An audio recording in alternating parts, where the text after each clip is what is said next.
Ni Dio TV nk'uko musanzwe mubizi murashikirizwa na Dave. Nkaba nkwibutsa nimba ari ryambere uje kuri channel gukanda subscribe, gufungura inzogera kugira ubashe kubana natwe mu biganiro tuzoza turabashikiriza hano.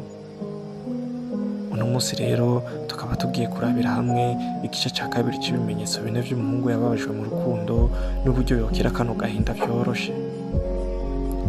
Dufata akanya twinjire mu bwenge bw'umuhungu wumva ko bimurangiriye ko uyu muhungu atangura kwiyumva bukebuke ko ariko arahomba, ndetse no mu bintu byose ariko arakora yumva ko ataho bizomushikana. N'umuhungu kuryama ntibikiri kuruhuka, ahubwo bihinduka guhunga ukuri ku buzima bwiwe.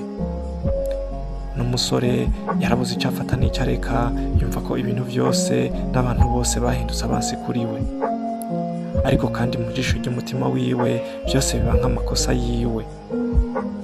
Uyu musore yarafatiwe mu mukobeko w'ububabare, ahora yibaza nimba ubuzima bwiwe buzohora gutyo. Gusa nubwo uwo musore abona ko abantu bose batamwitayeho, afise umutima ukomeye, akunda kwitaho abandi, kuko kumenya neza abantu bimukiza ico gice cy'umutima ciwe gishaka umuntu akimwitaho.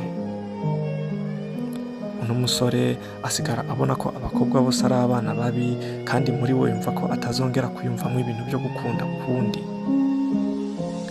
Rero reka turabire hamwe icyo tuma yikuramo ako gahinda kose. Ubwa mbere banza wicara utekane, kuko n'ubundi kugira agahinda nta gisubizo bizozana. Menya neza kandi ko atari we wenyine uri mwako gahinda. Isubizemo icizere, kuko nta kintu gifatika wahombye.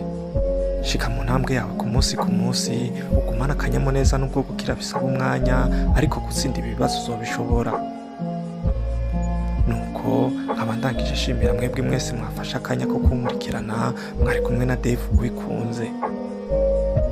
Nimba nawe ufise icyo woshikiriza canke ukongera ko kuri ibi mvuze, andika ngaho muri commentaire. Murakoze cyane, mugira ibihe byiza.